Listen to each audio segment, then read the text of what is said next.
Bonjour et bienvenue à ce Télésommet 2017, Réinventer la gestion, comment devenir notre meilleur potentiel d'avenir pour co-construire demain. Ce télésommet a pour objectif de vous faire découvrir différentes façons de percevoir, de penser et d'exercer la gestion qui soient rassembleuses, stimulantes, valorisantes, propices à l'amélioration continue et à l'innovation et qui permettent de résoudre des situations complexes et de bâtir ensemble un avenir durable et responsable. Je me présente, mon nom est Marie Côté, je suis fondatrice de la gestion réinventée, consultante en développement et transformation des organisations, coach et facilitatrice de groupes de co-développement professionnel et d'apprentissage dans l'action. Je suis aussi auteure du livre La gestion réinventée, l'avenir est entre vos mains, paru aux éditions JFD en 2016 et préfacé par Céline Bareil, professeure titulaire à HEC Montréal. Sans plus tarder, il me fait grand plaisir de vous faire découvrir un de nos invités du Télésommet 2017. Je vous souhaite un très bon visionnage. Aujourd'hui, il me fait grand plaisir d'accueillir M. Stéphane Kinch. Bonjour Stéphane. Bonjour Marie. Depuis 2002, Stéphane a fait de sa passion son métier en créant sa propre société Bebop. Il accompagne des dirigeants de tous les secteurs d'activité à titre de consultant, formateur et coach. Il propose des interventions qui sont le fruit non seulement de ses expériences en tant que manager, mais également en tant que clown. En effet, Stéphane a un parcours atypique. Il débute sa carrière chez KPMG comme auditeur d'entreprise, puis intègre le comité de direction du groupe Ciment luxembourgeois. Il y pilote pendant plusieurs années des projets d'acquisition d'entreprises à l'étranger et de fusion de services administratifs de différentes filiales. En parallèle, il découvre en 1998 le monde du cirque qui l'accueille, l'encourage et lui ouvre un tout nouvel horizon à explorer. Il entreprend une formation continue de 3 ans à Mayence en management des arts du cirque intitulée « Clown et communication ». Au fil de ses expériences, Stéphane fait des liens entre ces deux univers, entre autres sur les façons dont les dirigeants d'entreprise et les clowns sur la scène exercent leur leadership. Il crée sa propre entreprise de consultation, Bebop, et partage les enseignements qu'il en tire. Il contribue aussi à la mise sur pied de clubs de dirigeants APM, l'Association pour le progrès du management, en tant qu'animateur et expert. Ce réseau d'une centaine de gestionnaires a pour mission de développer et de promouvoir au Luxembourg le concept de démarche intelligente en leadership. Stéphane est auteur du livre « Manager autrement, les leçons du clown manager » à paraître aux éditions Laurent Duminil en septembre 2017. Dans cette entrevue de 20 à 30 minutes, il nous racontera comment il met son métier de clown au service des dirigeants qu'il conseille. Il nous fera découvrir une autre vision du monde, les valeurs, les principes et les modes de fonctionnement du clown. Il nous invitera à s'inspirer des relations simples que le clown tisse avec son entourage pour enrichir notre propre leadership. Alors, Stéphane, merci d'avoir accepté de participer à ce télésommet et bienvenue. Pour commencer, est-ce que tu pourrais nous parler un petit peu plus de ton parcours professionnel? Merci beaucoup, Marie. Et bienvenue aussi à ceux qui nous écoutent maintenant. Donc, ouais, la réinversion du parcours. Disons, moi, je vais rajouter quelque chose à ce que tu as dit, que j'étais manager, dirigeant dans des groupes. Donc, je rajoutais à cela que j'étais assez arrogant, très sérieux, un bâton, donc je détestais perdre, c'était pas une question pour moi. Et je fonçais toujours à travers tout. Donc je jouais beaucoup avec les coudes pour avancer. J'étais, comme on dit, un carriériste. OK. Et, donc là, un jour, ma secrétaire m'a dit, écoute Stéphane, ce serait quand même bien que toi, tu décompresses un peu, que tu lâches un peu, tu te relâches aussi. Je ne savais pas trop ce qu'elle voulait me dire, mais en plus, elle m'a filé un petit mot en disant, tiens, regarde ça, il y a un stage, ça pourrait t'intéresser. Donc, je regardais la fiche du stage. C'était un stage intitulé « Entreprenez, avoir une idée derrière son nez. Comment entreprendre vos projets avec une autre perspective ?» Un stage de clown. Et moi, je dis un stage de clown, allez hop. Je ne sais pas toujours comment finalement j'y suis allé, mais je l'ai fait. Mais je voulais faire ce stage de clown sérieusement. Donc, j'ai acheté une perruque, un costume, des chaussures, j'étais super habillé. Et j'arrive dans cette salle, un vieux gym au Luxembourg. Les autres participants, ils étaient moins bien que moi. Moi, je suis déjà, moi, je suis super. Eux, ils étaient en jeans, en basket et tout. Moi, j'étais quand même en clown. J'arrive dans cette salle et là, je fais la rencontre de mon premier professeur, Michel Herman. Lui, c'était un grand costaud, un super, un gars très franc, direct, mais aussi très sensible et très humain. En me voyant dans mon super costume, il me dit tout de suite, Stéphane, sors d'ici. J'étais là, pourquoi? Qu'est-ce qu'il y a? Il dit, moi, je ne vais pas de nez rouge, je ne vais pas de costume, sors et tu reviens. Moi, je veux voir qui tu es derrière ce masque. Et donc, c'est ça ma première approche que j'ai eue, mon premier contact. Et dans ce stage, pour moi, c'était l'enfer. Il me disait des choses comme « montre tes émotions, montre-moi qui tu es, fais-moi rire ». Le soir, moi, je suis retourné à la maison, j'ai regardé le mot « émotion », qu'est-ce que ça voulait dire? C'était quelque chose que je ne connaissais pas trop. Mais finalement, à travers ce stage, peu à peu, s'est développé quelque chose, et je me rappelle toujours l'événement, le dernier jour du stage, il me demandait de faire une improvisation, de jouer devant les autres. Donc, j'avais un personnage qui était Dragic, c'était un manchot, une main, et qui devait sauter à la corde. Et moi, j'étais convaincu que je pouvais sauter à la corde à une main, et j'ai essayé tellement bien faire, mais ça n'a pas marché. Et les autres, ils ont rigolé. Et moi, j'étais furieux. Je voulais encore faire pour leur montrer à lui et aux audiences que je savais faire. Ça ne marchait pas. Et de nouveau, ils ont rigolé. Et moi, j'avais l'air tellement idiot et con. Et j'ai aimé ça.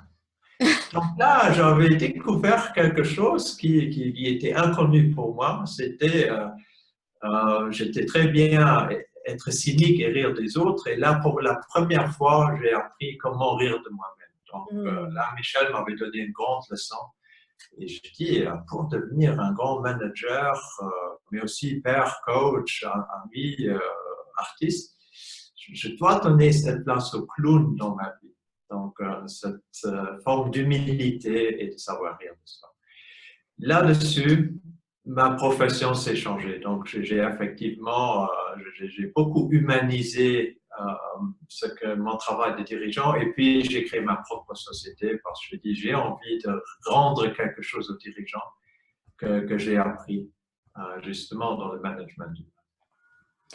En fait, c'est ça, c'est que dans ton livre, si j'ai bien compris, tu invites les dirigeants d'entreprise à mieux s'inspirer des valeurs, des principes et des modes de fonctionnement du clown pour qu'ils puissent mieux diriger. Alors, est-ce que tu pourrais, je ne sais pas, à quoi tu fais référence exactement? Peux-tu nous en dire plus? Oui, voilà. On est dans le même défi et souvent quand je dis ça à des dirigeants comme vous dites oui, effectivement, j'utilise ça déjà dans mon management et ça peut être devenir plus conscient. Donc, si je parle j'utilise ça, c'est des valeurs comme détendre l'atmosphère, comme jouer, comme écouter, copier quelqu'un. Comme jouer avec l'échec. La dernière fois, un exemple simple, j'avais un entretien avec une personne, j'étais son supérieur hiérarchique. En discutant, je fais tomber une bouteille de verre et je vais dans la cuisine, prendre un torchon, ramasser tout et je m'assieds de nouveau à discuter avec la personne. Notre rapport avait complètement changé. Avant, c'était vraiment un rapport très hiérarchique, très loin. Okay. Et après cet accident, on a parlé un peu un à un. C'était un autre rapport. C'était la personne, elle m'avait vu faire un échec et comment je réagissais dans cet échec. Et ça a beaucoup changé. Et je pense que c'est ça des valeurs que le clown porte. Et il montre au monde que nous ne sommes pas parfaits, que l'échec fait partie de la vie, que le jeu fait partie de la vie. Et c'est des choses qui nous relient. Un dernier stage aussi, et j'avais une personne, Jean-Michel, lui, il me dit, mais écoute, ça fait 20 ans que je ne me suis pas autant amusé, autant ri, autant laissé aller. Ça me manquait vraiment. Donc, je pense que notre monde de l'entreprise nous pousse à entrer dans un mode du sérieux et qui est très bon. Mais pour donner un contrepoids, il faut aussi savoir se relâcher et équilibrer cela pour avoir une bonne gestion, une bonne Mhm. Est-ce qu'il y a une hiérarchie dans l'univers du clown? Ah oui, tu as, on pourrait parler d'un duo comme Laurel and Hardy. Je ne sais pas au Québec si tu les connais Excuse-moi, aussi. je n'ai pas bien compris. Le Laurel and Hardy. Ah oui, oui, bien sûr. Donc le gros et le petit, on va dire. C'est un volet dans le cirque, on l'a quelquefois en clown blanc, en Auguste. Le clown blanc est souvent celui habillé en costume très sérieux, avec un chapeau maquillé en blanc. Et l'Auguste, celui qui a les grandes chaussures, le grand nez rouge, la perruque, des couleurs un peu, des costumes trop grands et tout. Entre les deux, il y a une hiérarchie très très claire. Le clown blanc, c'est celui qui est le chef, celui qui est le maître, il dirige, c'est lui qui a le savoir. Lui, il donne direction, mais aussi il offre protection à l'autre. L'Auguste, c'est celui qui essaie de tout faire, qui essaie en exécutant, ouais, ça va pas toujours marcher, mais il va suivre les directions de l'autre. Et c'est aussi quelqu'un qui admire son chef. Qui le suit. Donc là, on a ce rapport hiérarchique. Ce rapport hiérarchique, il marche bien quand les deux jouent à fond leur rôle. On pourrait dire que leur relation, c'est comme l'iceberg, l'image du iceberg, la partie visible et la partie invisible. Sur la partie invisible, tu as le côté relationnel. Et là, les deux, ils disent oui à la relation. Oui, toi, tu es chef. Oui, moi, je suis. Sur la partie visible, là, il y a plein de conflits et de disputes et de différends. Mais au fond, ils se respectent tous les deux à fond dans leur rôle. Et c'est ça qui fait marcher le spectacle, c'est ça qui fait rire le public. Donc, quelquefois en entreprise, moi j'étais étonné, en 1999, il y avait une étude qui était sortie qui disait qu'est-ce que les chefs attendent de leurs collaborateurs. Et j'ai lu là-dedans, ils attendent qu'ils s'investissent dans leur travail, qu'ils sont efficaces et efficients, qu'ils apportent plus de solutions que de problèmes. Et il y avait seulement 0,5% des chefs qui attendent que les collaborateurs suivent leur direction. Et il y a seulement 1,9% qui attendent qu'ils respectent leur position, leur hiérarchie. Et ça m'a étonné, parce que dans le clown, c'est important qu'on a ce respect du rôle de l'autre. Il y avait après 2 ans que j'avais rejoint le cirque, le président de l'école, il venait, et lui, il était clown aussi, il dit, Stéphane, j'ai vu ton spectacle, j'ai vendu ton spectacle. Moi, j'ai dit, quel spectacle? Mais le spectacle que tu vas jouer, moi, je dis, quel spectacle? Dans 3 mois, il y a le cirque d'Éthiopie qui vient, et toi, tu vas jouer en avant-première. Quel spectacle! Mais celui que tu vas créer. Moi, j'étais là, j'avais peur, j'étais mal à l'aise. Lui, il avait vu quelque chose dans moi, que j'avais un rêve, que j'avais une envie d'un jour jouer un spectacle, et il voyait un potentiel que moi, je ne voyais pas. Donc, 3 mois après, j'ai joué mon premier spectacle, effectivement.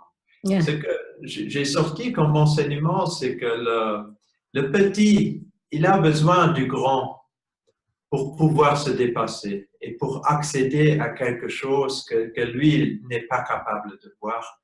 Et c'est ça, je pense, la fonction d'un dirigeant qui dit « J'assume que je mets l'autre dans une position qui n'est pas confortable nécessairement, mais j'assume pleinement mon rôle et c'est à lui de se débrouiller derrière. » Je pourrais donner d'autres exemples là-dessus. Ah oui, encore un que j'aime beaucoup. C'était aussi de nouveau sur cette importance que le chef, il assume son rôle. J'ai joué un spectacle, c'est un spectacle de pompiers. On est deux pompiers. Il y a mon chef, il y a moi qui est l'apprenti pompier clown. Et on traverse le Luxembourg et le monde un peu pour recruter des nouveaux apprentis pompiers, sapeurs-pompiers pour notre troupe. Alors, dans ce spectacle, à un moment, on fait des démonstrations d'exercices de pompier. Mon chef, il me dirige et moi, j'exécute. Lui, il me dit, saute à la corde, fais des pompes, fais des abdominaux et tout, et moi, j'exécute. Et ça marche très bien. Un jour, dans ce spectacle, ça ne marche pas. Il me dit, est-ce que tu pourrais peut-être, si tu veux bien sauter, ce serait gentil, et si ça ne te dérange pas, un petit abdominaux. Et moi, je n'ai pas trouvé le rythme pour jouer le spectacle, et le spectacle a complètement chuté. Après, je suis allé le voir, j'ai dit, qu'est-ce qui s'est passé aujourd'hui? Mais il m'a dit, écoute, mon fils de 3 ans, il était dans le public, et lui, il n'aime pas que je te donne des ordres. Ah. Et là, j'ai compris que si tu n'assumes pas ton rôle en tant que chef, tu n'aides pas le collaborateur à assumer son rôle aussi. Donc, il faut vraiment, le chef ne doit pas jouer pour plaire, il doit jouer pour assumer son rôle. Et c'est ça qui fait que les spectacles marchent. C'est une très belle façon, en tout cas, d'illustrer le rapport à l'autorité, hein? Vraiment, là. Parce que c'est sûr que comme gestionnaire, il y a toujours cette dimension-là en apprentissage, là. C'est vraiment intéressant.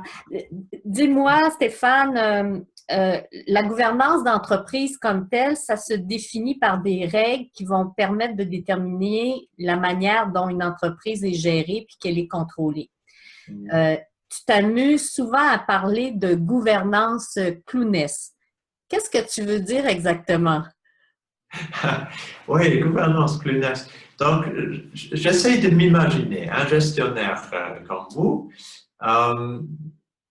Quelles règles est-ce qu'il pourrait mettre en place dans son entreprise pour que l'entreprise tourne bien et qu'elle se développe durablement? Pour moi, le clown, il fait depuis toujours, il a toujours eu un rôle dans la gouvernance. Serait-ce dans des tribus indiennes où il y avait toujours ce personnage de clown qui, à un moment, dans des cérémonies, il vient contredire ce que dit le chef. Il vient ridiculiser ce que fait les religieux, l'ordre divin, le fou du roi au Moyen-Âge. Ouais. Vous pouvez dire au roi, écoute, comment tu es vraiment? Donc, aujourd'hui, qu'est-ce qu'on pourrait mettre dans cette entreprise comme règle de gouvernance? Moi, je vois le clown, il a 5 valeurs principales, qui est la valeur du jeu, celui qui vient jouer avec nous, et c'est quelque chose qui est très ancré dans nous, mais dans l'entreprise, on l'oublie parfois. Il a ce côté du miroir. Le miroir, c'est celui qui te dit la réalité, qui dit comment les choses sont vraiment. Il y a ce côté l'opposition. Donc, c'est lui qui ose te contredire, qui dit quand tout est blanc, il dit c'est noir, quand il fait beau, il dit bleu. Il y a cette fonction de l'échoueur, c'est lui qui sait échouer et sait rebondir de l'échec tout le temps. Et la fonction du guide, la 5e fonction, donc celui qui est intuitif, qui t'amène quelque part. Si je vois ces 5 fonctions du clown et je dis qu'est-ce que je pourrais faire avec ça dans l'entreprise, j'ai imaginé un questionnaire, par exemple, que tu pourrais utiliser pour mesurer le climat social dans l'entreprise. Parce que nouveau climat social sain, entreprise saine. Donc, ça me ramène à 5 questions que tu peux poser à chaque collaborateur. Première question, celle du jeu. Est-ce que tu prends plaisir à venir travailler le matin? Deuxième question, celle du miroir. Est-ce que tu te sens écouté et accepté dans ton entreprise telle que tu es? La troisième question, celle de l'opposition, c'est est-ce que l'entreprise respecte ton opinion, respecte que tu dis ta position, que tu peux vivre ta différence, ta singularité dans l'entreprise. La quatrième, celle de l'échoueur. Est-ce que l'entreprise te permet d'échouer et de rire de tes erreurs dans l'entreprise?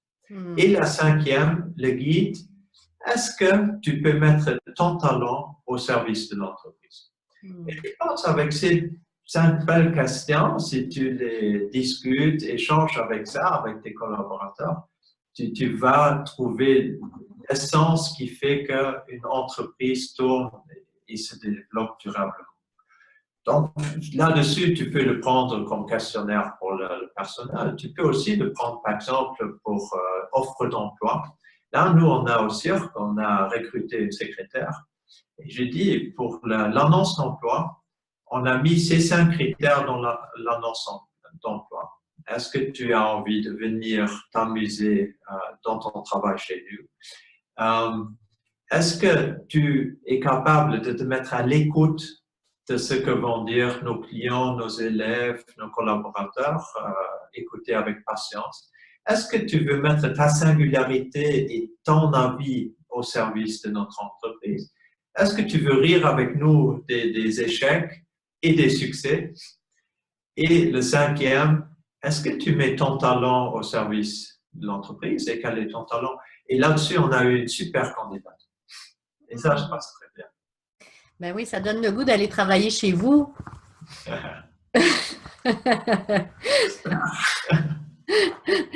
Dis-moi, pour terminer notre entretien, est-ce que tu aurais, je ne sais pas, quelques conseils spécifiques là, que tu voudrais donner aux dirigeants puis aux gestionnaires? Oui, disons 2. OK.